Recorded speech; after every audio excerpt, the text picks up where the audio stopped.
नमस्कार, मैं मनोज राजपूत। आप देख रहे हैं सुजय समाचार खास बुलेटिन 41 जिले 41 खबर में आपको अपने जिले से जुड़ी तमाम छोटी और बड़ी खबरें देखने को मिलेंगी, जिनका सीधा सरोकार आपसे और आपकी सरकार से है। जिलेवार खबरों की तरफ बढ़े उससे पहले एक नजर डालते हैं आज की बड़ी हेडलाइंस पर। कृषि आदान विक्रेताओं ने भुसावर के कृषि महाविद्यालय का किया निरीक्षण, आधुनिक कृषि पद्धतियों का किया अवलोकन। डीडवाना कुचामन में 1000 से ज्यादा सरकारी स्कूलों को जारी किए गए भूमि पट्टे। खेतड़ी में 12 दिसंबर को मनाया जाएगा 15वां खेतड़ी विरासत दिवस, तैयारियों ने पकड़ी रफ्तार। चलिए अब खबरों पर बात करते हैं विस्तार से।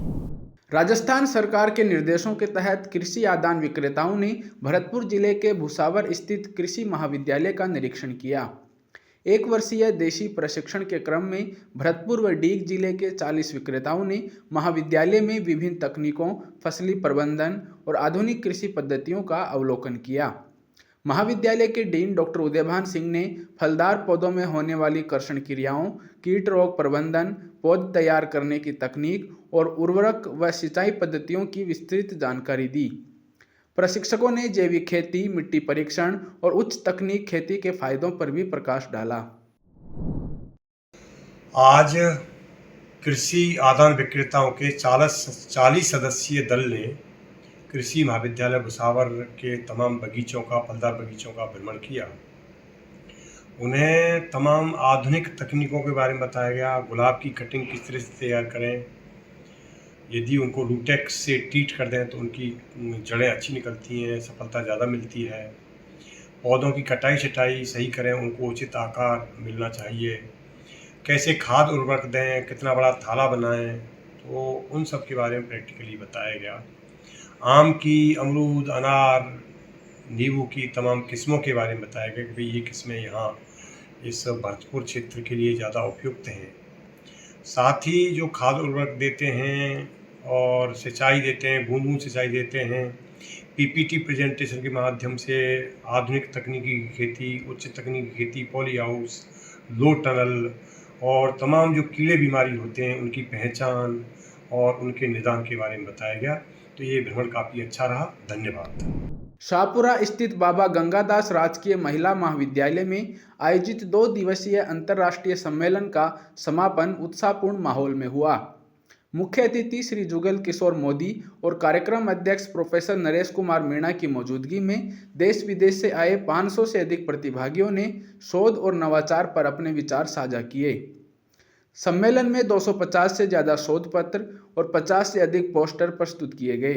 विभिन्न सत्रों में भारतीय ज्ञान परंपरा, शोध पद्धतियों और अकादमिक उन्नति पर महत्वपूर्ण चर्चाएं हुईं।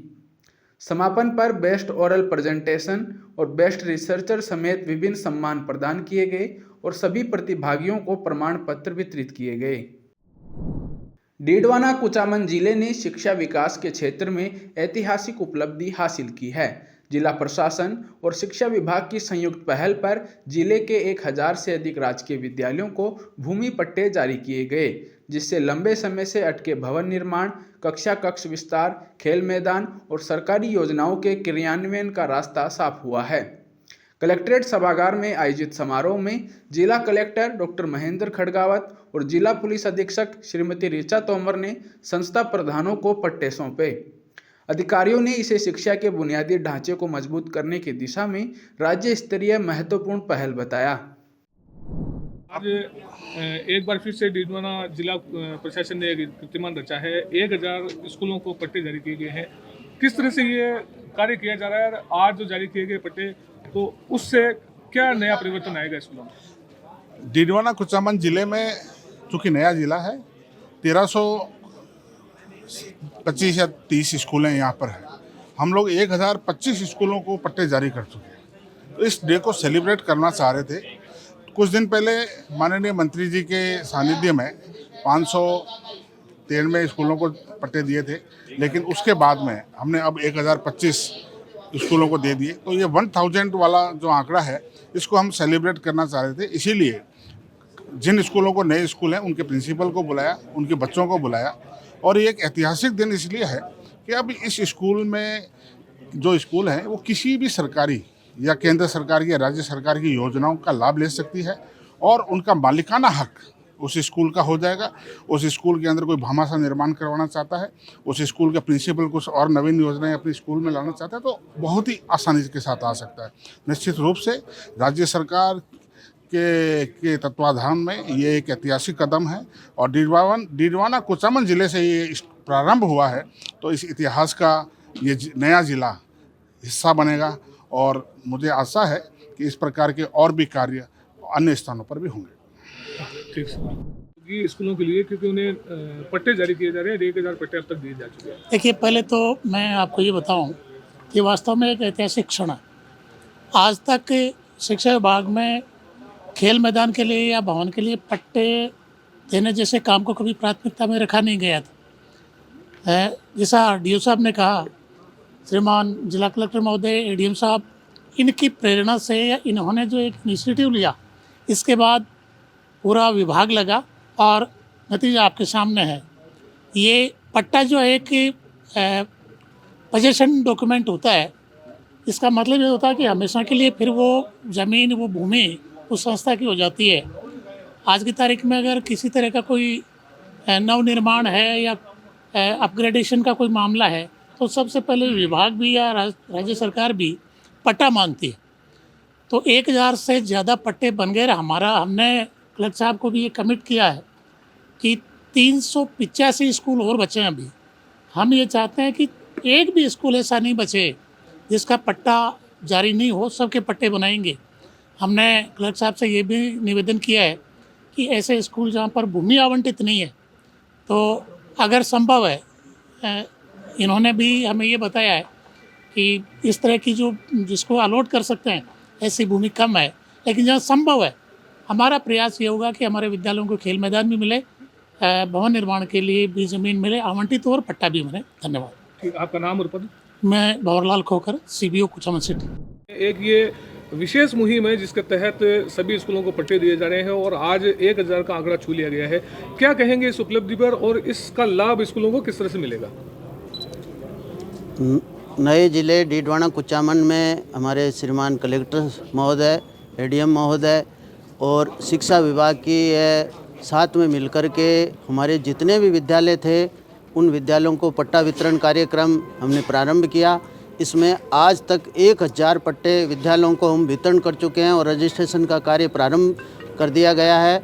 ये एक पूरे राजस्थान को एक नई दिशा प्रदान करेगी कि जितने भी सरकारी विद्यालय हैं वो उनको ज़मीन अलॉट हो गई है, जहाँ खेल मैदान नहीं थे खेल मैदान अलॉट हो गई है, और जो शेष रहे हैं उसके लिए कार्यक्रम सभी हमारे CBO साहिबान, हमारे PO साहिबान सब मिलकर के इस कार्यक्रम को कर रहे हैं। हमें जिला प्रशासन से बहुत अच्छा रिस्पांस मिला है, इसलिए इस अवसर पर मैं जिला प्रशासन, कलेक्टर महोदय, ADM साहब सभी का मैं धन्यवाद ज्ञापित करता हूं। इसके साथ साथ शिक्षा विभाग की जो हमारे CBO, PO उनकी भी टीम लगी हुई है। उन्होंने इस मुहिम को एक बहुत अच्छे कार्यक्रम के रूप में लिया है। सब मिलकर के हम कार्यक्रम कर रहे हैं। अब पट्टे मिलने से विद्यालयों को जब उनका पट्टा मिल गया है तो उसमें जो भी योजनाएं हैं हमारी जितनी भी शिक्षा विभाग की निर्माण कार्य की, विद्यालय बनने, कमरे मिलने, PM श्री विद्यालय, महात्मा गांधी विद्यालय, primary school, senior secondary school, सब में लैब बनाने का कार्य है। वो हम किसी भी बजट के लिए आवेदन करेंगे तो उसमें पट्टे की कॉपी हमें चाहिए। तो इससे पट्टा जब मिल गया है तो आगे के जो भवन निर्माण के कार्य हैं, अन्य कार्य हैं, उनमें हमें सुगमता मिलेगी और सब मिलकर के शिक्षा को एक अच्छे शिखर तक पहुंचाने का हमारा प्रयास है। और ये बहुत ही अच्छा कार्यक्रम है। आज यहाँ कलेक्टर महोदय ने हमें कार्यक्रम रखा, इसके लिए हम जिला प्रशासन को बहुत बहुत धन्यवाद देते हैं। कलेक्टर साहब, ADM साहब को बहुत बहुत धन्यवाद देते हैं। खेतड़ी कस्बे में 12 दिसंबर को आयोजित होने वाले 15वें खेतड़ी विरासत दिवस की तैयारियां जोर पकड़ चुकी हैं। अजीत विवेक संग्रहालय में स्वामी आत्मा निष्ठानंद महाराज के नेतृत्व में आयोजित बैठक में समारोह के निमंत्रण पत्र का विमोचन किया गया। आयोजकों ने बताया कि इस वर्ष भी विरासत दिवस स्वामी विवेकानंद के शिकागो धर्म सम्मेलन से लौटकर खेतड़ी आगमन की ऐतिहासिक स्मृति में मनाया जाएगा। कार्यक्रम में प्रभात फेरी, स्वामी विवेकानंद की झांकी, पन्ना सागर तालाब पर सांस्कृतिक प्रस्तुतियां, दीप प्रज्वलन, लाइटिंग और आतिशबाजी शामिल रहेंगी। आयोजन को विशेष बनाने के लिए कलाकारों की विशेष प्रस्तुतियां भी होंगी। 2025 पिछले 14 वर्ष की बात है, इस बार भी केंद्रीय में विरासत दिवस को धूमधाम से मनाने की तैयारियां चल रही हैं और 12 दिसंबर 2025 को प्रभात फेरी के साथ कार्यक्रम प्रारंभ होगा और उसके पश्चात शाम को झांकियाँ और तालाब के ऊपर सांस्कृतिक कार्यक्रम का आयोजन किया जाएगा।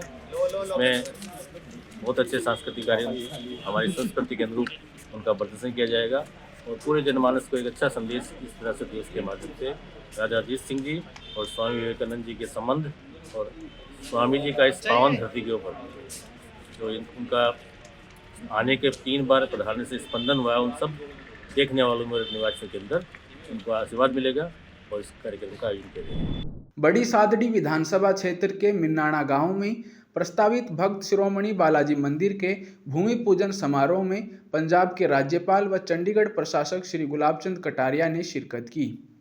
उन्होंने धर्म सभा को संबोधित करते हुए जीवन में अच्छे कार्यों के लिए मंदिर से प्रेरणा लेने की बात कही। श्री कटारिया ने संत समाज की भूमिका को सराहते हुए कहा कि सनातन संस्कृति आज भी संतों के मार्गदर्शन से जीवित है। कार्यक्रम में सहकारिता मंत्री श्री गौतम दत्त ने 20 लाख रुपए से उद्यान बनाने की घोषणा भी की। प्रदेश में खाद की कमी के बीच मुख्यमंत्री श्री भजनलाल शर्मा के कड़े निर्देशों के बाद जमाखोरी और अवैध पुनर्भरण पर कार्रवाई तेज हो गई है। इसी क्रम में चित्तौड़गढ़ कृषि विभाग ने निम्बाहेड़ा उपखंड के मांगरोल में बड़ी कार्रवाई की, जहां Hari Mangrol farmer producer company limited के गोदाम पर औचक निरीक्षण किया गया। निरीक्षण में संदिग्ध यूरिया के 420 बैग और करीब 550 खाली बैग बरामद हुए, जिनके पुनर्भरण कर मिलावट की आशंका जताई गई है। विभाग ने नमूने लेकर संपूर्ण सामग्री जब्त कर ली है। मांगरोल फार्मर प्रोड्यूसर के नाम से जो एफपीयू का जो गोदाम है, उसमें करीब 260 बैग विभिन्न कंपनियों के नीम कोटेड यूरिया जो एग्रीकल्चर के लिए काम में आता है, उसके साथ ही कुछ बैग जो मिले वो टेक्निकल ग्रेड यूरिया के मिले हैं। कुछ खाली कट्टे भी 555 बैग के लगभग मिले। तो प्राथमिक दृष्टि से इसमें कुछ जो है एग्रीकल्चर यूरिया के मिक्सिंग की आशंका है, जिसके संबंध में हमने उक्त माल को सीज कर दिया है और आगे की इन्वेस्टिगेशन के लिए जो है प्राथमिकी दर्ज करवा रहे हैं। उसका मौके पे नमूना लिया और उसके विश्लेषण रिपोर्ट के नाम सामने आया है। अभी तक कोई मौके पे 2 आदमी थे, अनिल नाम से, जो मौके पे से फरार हो गया। तो अभी फर्दर इन्वेस्टिगेशन में वो क्लियर होगा। धौलपुर में जिला स्वास्थ्य समिति की समीक्षा बैठक जिला परिषद सभागार में आयोजित की गई, जिसकी अध्यक्षता मुख्य कार्यकारी अधिकारी श्री AN सोमनाथ ने की। बैठक में मुख्यमंत्री श्री भजनलाल शर्मा की प्रमुख स्वास्थ्य योजनाओं, निःशुल्क दवा एवं जांच योजना, आयुष्मान आरोग्य बीमा, जननी शिशु सुरक्षा, लाडो प्रोत्साहन और नियमित टीकाकरण कार्यक्रम की प्रगति की विस्तृत समीक्षा की गई। CEO ने अधिकारियों को टीकाकरण मॉनिटरिंग, आशा सहयोगिनियों द्वारा ड्यू लिस्ट तैयार करने, PCPNDT एक्ट के प्रभावी क्रियान्वयन और संस्थागत प्रसव को बढ़ावा देने के लिए निर्देश दिए।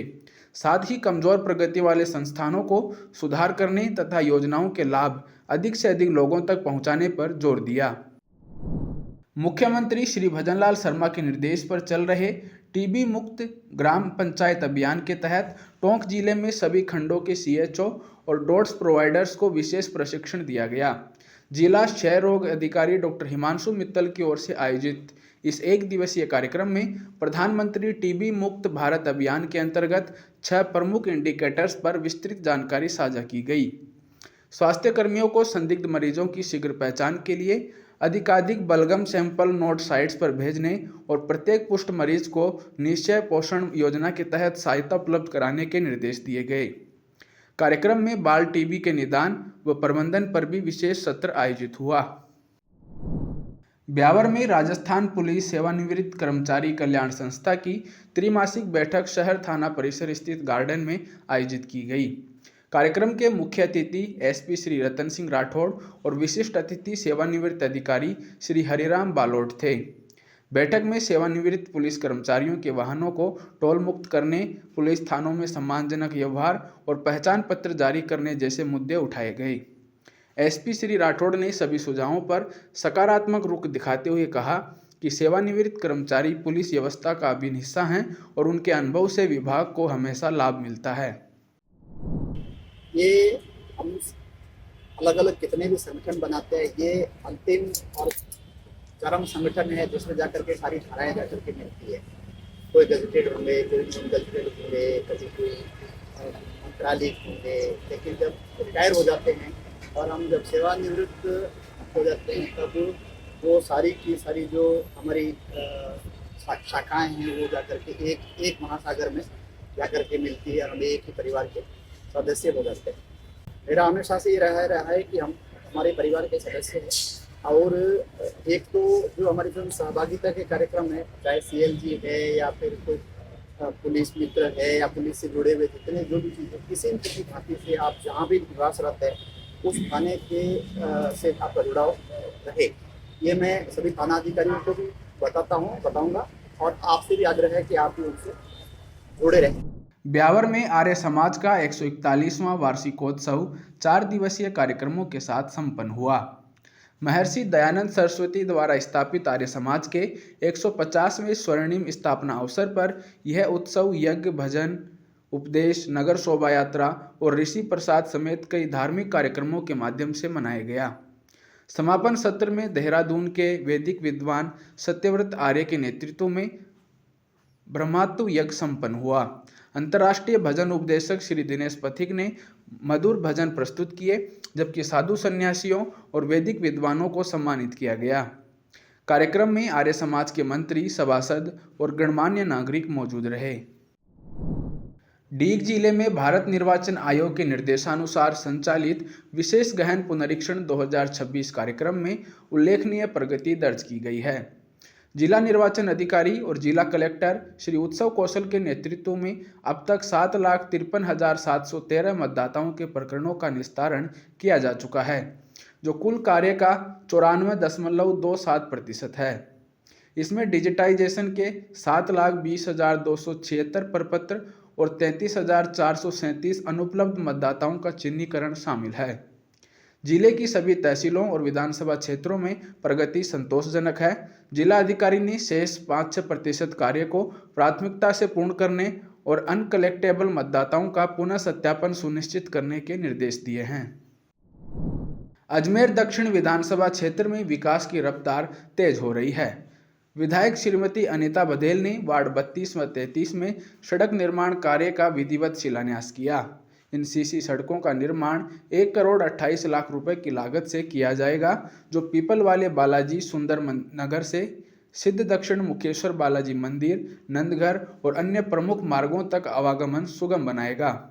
विधायक श्रीमती बघेल ने क्षेत्रवासियों से स्वदेशी वस्तुओं के उपयोग और आत्मनिर्भर भारत अभियान में सक्रिय भागीदारी की अपील की। उन्होंने कहा कि समग्र विकास उनकी प्राथमिकता है और पंक्ति के अंतिम छोर तक विकास कार्य पहुंचाया जाएगा। खानपुरा वार्ड नंबर 32 में हमारे आंगनवाड़ी जो बनी हुई है, आंगनवाड़ी से लेकर के पुराने बालाजी के मंदिर तक राइट हैंड साइड में और लेफ्ट हैंड साइड में हमारे रावत समाज की धूणी से लेकर के दौराई को जाने वाले मार्ग, ये दोनों मार्ग का शिलान्यास आज हुआ है। 85 लाख रुपए की लागत से ये दोनों सड़कें बनाई जाएंगी। साथ ही वार्ड नंबर 33 में जो सुभाष नगर है, रेलवे ट्रैक के सारे जो लाइन बनी हुई है, उस ट्रैक के पास में चूंकि ट्रैक की लाइन एक्वायर होने की वजह से यहाँ कुछ मकान टूटे थे और मकान टूटने के बाद में जो बची जगह, उस जगह पर सड़क निर्माण कार्य अभी तक भी शेष बचा हुआ था। तो पिछले दिनों जब चुनाव में हमारा आना हुआ तो हमने देखा कि ये पूरी की पूरी जो मार्ग है वो पूरा कच्चा है। तो इस मार्ग के निर्माण के लिए भी 43 लाख रुपए की राशि राज्य सरकार के द्वारा हमने स्वीकृत कराई है और PWD के माध्यम से ये 85 लाख और 43 लाख लगभग हमारा जो है 1,35,00,000 रुपए के कार्य का आज शिलान्यास हुआ है। मुझे लगता है कि इन कार्यों के होने के पश्चात वार्ड नंबर 32 में और वार्ड नंबर 33 में अब कोई कार्य शेष नहीं बचने वाला है। निश्चित रूप से विकास करना हमारी प्राथमिकता है, हमारा नैतिक दायित्व है, हमारा कर्तव्य है और उसको पूरी तरह से करने के लिए हम भरसक प्रयत्न करते हैं। मैं राज्य सरकार में माननीय भजन लाल जी का आभार व्यक्त करती हूँ, जिन्होंने ये राशि हमें उपलब्ध कराई, जिसके कारण से ये विकास कार्य हम कर पाए। सीकर जिले के नीमका थाना में परिवहन विभाग ने नियमों की अवहेलना करने वाले निजी बस संचालकों के खिलाफ बड़ी कार्रवाई की। विभाग ने 5 बसों को सीज करते हुए कुल 1,80,000 रुपये का जुर्माना वसूला। परिवहन अधिकारी श्री राजेंद्र मीणा ने बताया कि चालान और जुर्माना प्रक्रिया लगातार जारी रहेगी। इसके अलावा अलग अलग मामलों में 10 वाहन चालकों के चालान भी काटे गए। यह कार्रवाई जिले में यातायात नियमों की सख्ती और सुरक्षा सुनिश्चित करने के लिए की जा रही है। बीकानेर पश्चिम विधानसभा क्षेत्र के विधायक श्री जेठानंद व्यास ने आचार्य बगीची से जैन स्कूल तक बनने वाली सड़क का शिलान्यास किया। इस सड़क का निर्माण 2 करोड़ रुपए की लागत से किया जाएगा और यह पूर्णतया सीसी रोड होगी। विधायक ने कहा कि सड़क से आमजन का आवागमन सुगम होगा और समय, ऊर्जा एवं ईंधन की बचत होगी। उन्होंने निर्माण कार्य में गुणवत्ता और समयबद्धता पर विशेष ध्यान रखने के निर्देश दिए। विधायक ने आमजन की समस्याएं सुनी और अधिकारियों को समाधान के लिए आवश्यक दिशा निर्देश दिए। हमारे यशस्वी मुख्यमंत्री जी ने बीकानेर को प्रथम 5 करोड़ रुपए, फिर दूसरी बार मांग करके 5 करोड़ फिर दिए और अभी इस बजट में 15 करोड़ रुपए सड़कों के लिए दिए। तो लगभग 5 करोड़ की सड़कें हमने फर्स्ट वहाँ बनाई है जहाँ लोगों ने कभी सड़क देखी नहीं थी। दूसरी 5 करोड़ सड़कें में शुरू हुई, 15 करोड़ की भी सड़कें शुरू हो गई है, जिसकी मैं लगातार शिलान्यास भी कर रहा हूँ। और कुछ और सड़कें टूटी रहेगी इसके बावजूद भी, क्योंकि कई वर्षों से सड़कों पे काम नहीं हुआ ऐसा लग रहा है। तो इसके लिए भी मैंने हमारे मुख्यमंत्री जी से 10 करोड़ रुपए और मैंने मांग की। तो इस प्रकार बीकानेर की प्रत्येक सड़क अच्छी बने इसके लिए मैं पूरा प्रयास कर रहा हूँ और जितने भी लोगों को परेशानी हो रही है वो परेशानी मैं दूर करना चाहता हूँ। इसके लगातार मैं लगा हूँ।